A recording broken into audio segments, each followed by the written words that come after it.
नमस्कार, मैं मुकुल सिंह चौहान और आप देख रहे हैं द वायर का कोविड बुलेटिन। इस बुलेटिन में हम आपको कोविड-19 से जुड़े तमाम ज़रूरी अपडेट्स देंगे। सबसे पहले बुलेटिन में बात आंकड़ों की कर लेते हैं। भारत में 12 मई को कोरोना वायरस संक्रमण से एक दिन में 4,126 लोगों की मौत हुई है। वहीं कोरोना के नए मामले लगातार दूसरे दिन बढ़े हैं। मंगलवार को देश में कोरोना के 3,48,421 नए मामले सामने आए थे, जो बुधवार के मुकाबले कम हैं। बुधवार 12 मई को देश में 3,62,406 नए केस दर्ज किए गए हैं। बुलेटिन की अगली खबर कोरोना संक्रमित मरीजों को वैक्सीन की डोज कब लेनी चाहिए, इस सवाल से जुड़ी हुई है।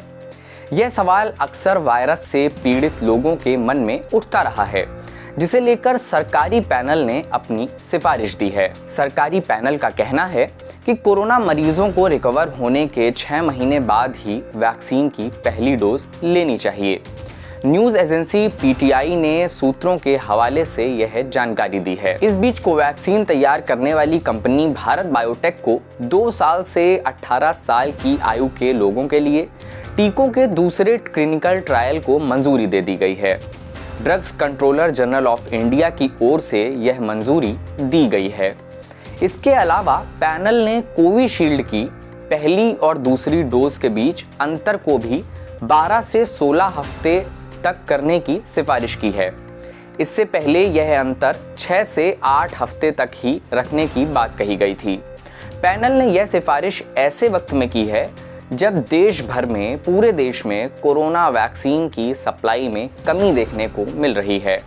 देश के कई राज्यों में इसके चलते 18 से 44 साल तक की आयु वाले लोगों का टीकाकरण प्रभावित हुआ है। बुलेटिन की अगली खबर बिहार से है। बिहार में कोरोना वायरस की दूसरी लहर के प्रकोप के बीच बिहार सरकार ने राज्य में लॉकडाउन की अवधि को बढ़ा दिया है। बिहार में 25 मई 2021 तक लॉकडाउन को बढ़ाया गया है। बिहार के मुख्यमंत्री नीतीश कुमार ने ट्वीट करके इसकी जानकारी दी है। उन्होंने ट्वीट करते हुए लिखा है, आज सहयोगी मंत्रीगण एवं पदाधिकारियों के साथ बिहार में लागू लॉकडाउन की स्थिति की समीक्षा की गई।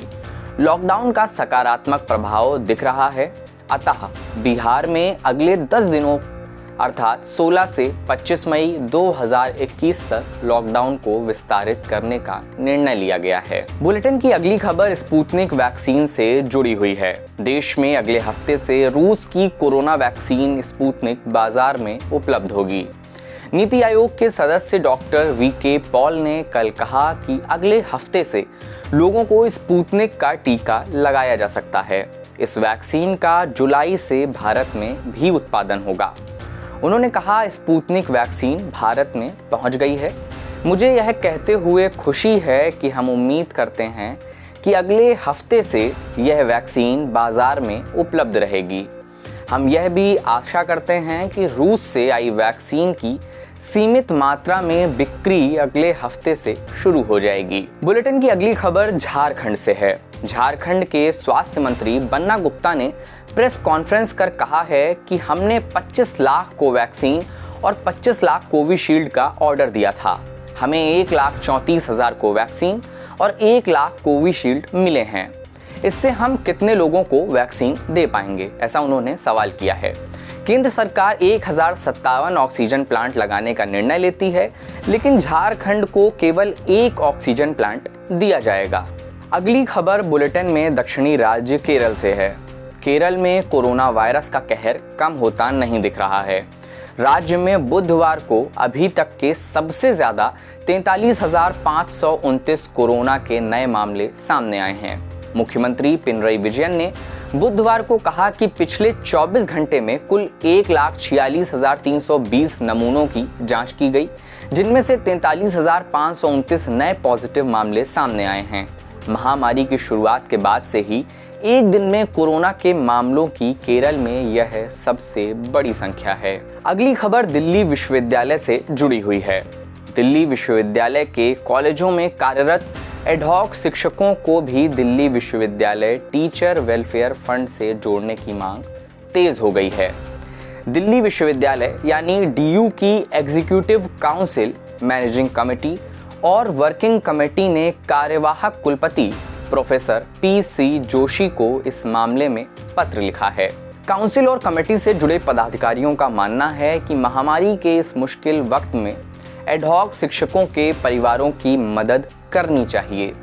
कोरोना के चलते डीयू के करीब 25 से अधिक शिक्षकों और कई कर्मियों का निधन हो चुका है। बुलेटिन के अगले हिस्से में हम आपको रोज कुछ तस्वीरें और वीडियो दिखाते हैं जिनके दृश्य आपको विचलित जरूर कर सकते हैं, मगर उनका देखा जाना और उनका दिखाया जाना वर्तमान हालात को बेहतर तरीके से समझने के लिए बेहद ज़रूरी है। बुलेटिन का पहला वीडियो उत्तर प्रदेश के उन्नाव का है। उन्नाव में जनपद के सभी पीएचसी व सीएचसी के प्रभारियों ने सीएमओ की अनुपस्थिति में अपर मुख्य चिकित्सा अधिकारी को इस्तीफा दे दिया है। एसोसिएशन के सचिव डॉक्टर संजीव कुमार ने डीएम और सीएमओ पर गंभीर आरोप लगाते हुए कहा कि हमें चोर बेवकूफ़ कहा जाता है। कहते हैं तुम लोग किसी काम के नहीं हो। आप खुद ही सुनिए कि वो क्या कह रहे हैं। हमें हमारे स्तर पर जिलाधिकारी स्तर से लगातार समीक्षा की जा रही है, हमारे जिला स्तरीय अधिकारियों के स्तर से लगातार समीक्षा की जा रही है और इस समय वर्तमान में मतलब तहसील स्तर पे एसडीएम और तहसीलदार स्तर पे हमारी समीक्षा कर दी गई है। अब इस समय हमारी टीमें सुबह 12 बजे फील्ड में रवाना होती हैं। जितने कोविड पॉजिटिव पेशेंट हैं उनको होम आइसोलेट करती है, दवा किट वितरण करती है, सैंपलिंग कराती है और उसके बाद 4 बजे आके 5 बजे आके एसडीएम साहब के यहाँ से फ़ोन आ जाता है कि समीक्षा करनी है।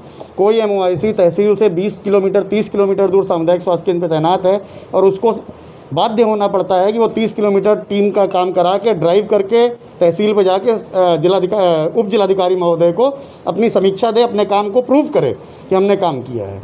सामूहिक इस्तीफा देने का वजह क्या है? वजह यही है कि हमें काम करने के बाद भी बार बार हमें ये सिद्ध कराया जा रहा है कि शायद हम लोग काम नहीं कर रहे और हमारे काम ना करने की वजह से कोविड संक्रमण जो है वो नियंत्रण के बाहर हो रहा है। किस तरीके की दिक्कतें आ रही हैं काम करने में? दिक्कतें यही आ रही हैं कि हमारी टीम, मैं जैसे बार बार कह रहा हूं कि हमारी टीम बार बार जाके फील्ड में एक एक पेशेंट को एलोकेट करके होम आइसोलेट कर रही है, दवाई दे रही है, लेकिन उसके बाद भी अगर कोई पेशेंट एलोकेट नहीं हो पाता है क्योंकि उसने जांच कराते समय अपना एड्रेस गलत दिया है या फ़ोन नंबर गलत दिया है और ट्रेस नहीं हो पा रहा है, तो उसका दोष भी हमारे ऊपर दोषारोपण किया जाता है कि हम उसको ट्रेस नहीं कर पा रहे। संसाधनों की कमी भी है? संसाधनों की कमी थोड़ी है, लेकिन उसमें हमारे जो है शासन स्तर से ही दिक्कत है क्योंकि ड्रग सप्लाई कॉर्पोरेशन की तरफ से पर्याप्त आपूर्ति नहीं हो रही। हम लोग बार बार इंडेंट कर रहे हैं लेकिन उतनी आपूर्ति जितनी मिलनी चाहिए वो हम लोगों को नहीं मिल रही है। क्या अधिकारियों की तरफ से कोई अभद्र भाषा या इस तरीके का कोई प्रयोग किया जाता है? डेफिनेटली हमारे मुख्य चिकित्सा अधिकारी और जिलाधिकारी स्तर से लगातार हम लोगों का जो है उत्पीड़नात्मक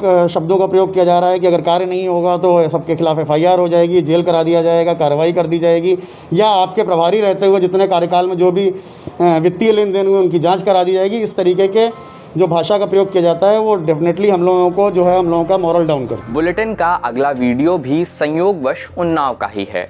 भारत में कोरोना वायरस की दूसरी लहर का असर शहर के बाद गांवों में भी कहर बरपा रहा है। उन्नाव में गंगा किनारे शवों का अंतिम संस्कार हो रहा है। कई जगहों पर तो अंतिम संस्कार का इंतजाम नहीं हो पाने की वजह से कई लोगों को गंगा के पास ही दफना दिया जा रहा है। इस वीडियो में आप इस दृश्य को साफ तरीके से देख सकते हैं। बुलेटिन की अंतिम वीडियो हैदराबाद से है। तेलंगाना सरकार की चिंता पहले ही 60,000 एक्टिव केस बढ़ा रहे थे, उस पर ईद की खरीदारी ने होश उड़ा दिए हैं। गुरुवार को जिस तरह से लोग हैदराबाद के चार मीनार इलाके में उमड़े, उसने तेलंगाना सरकार के होश फाख्ता कर दिए हैं। पहले ही कोरोना की मार से कराह रहे सूबे के लिए ये भीड़ परेशानी का सबब बन सकती है। समूचे तेलंगाना में बुधवार से 10 दिनों का लॉकडाउन लगा हुआ है। सुबह 6 बजे से 10 बजे तक ही लोगों को ज़रूरी चीज़ें खरीदने के लिए राहत दी जाती है। इतनी जागरूकता और कोरोना की भयावहता देखने के बाद भी इस तरह के दृश्य दिखना बेहद शर्मनाक है। कोरोना से जुड़े तमाम ज़रूरी अपडेट्स हम लगातार आप तक पहुंचाने की कोशिश कर रहे हैं और आगे भी पहुंचाते रहेंगे, इस उम्मीद के साथ कि जल्द से जल्द हम कोरोना को हरा सकें। इस बुलेटिन का उद्देश्य आपके मन में किसी तरह का डर पैदा करना नहीं है, बल्कि कोरोना की गंभीरता को आप तक पहुंचाना है। तब तक अपना और अपनों का बेहद ध्यान रखिए, बाहर निकलने से बचिए और अगर किसी कारणवश बाहर निकलना पड़े तो मास्क ज़रूर लगाएं। बहुत बहुत शुक्रिया।